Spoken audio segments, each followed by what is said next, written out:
રાજકોટના range IG Ashok Kumar Yadav જામનગરમાં વાર્ષિક ઇન્સ્પેક્શન માટે પહોંચ્યા હતા।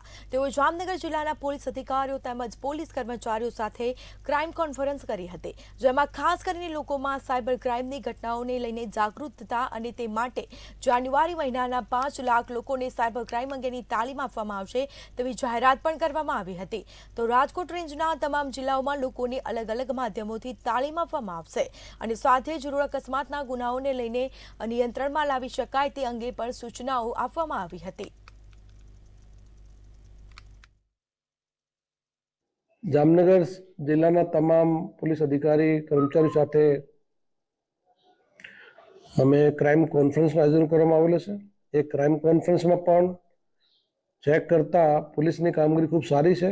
ક્રાઇમ ઉપર પણ પોલીસનો ખૂબ સારો કંટ્રોલ છે અને ત્યારે કોઈ પણ બનાવ બનતો હોય તો એનું ડિટેક્શન પણ પોલીસ ખૂબ જ ઝડપથી જામનગર જિલ્લામાં કરતી હોય છે।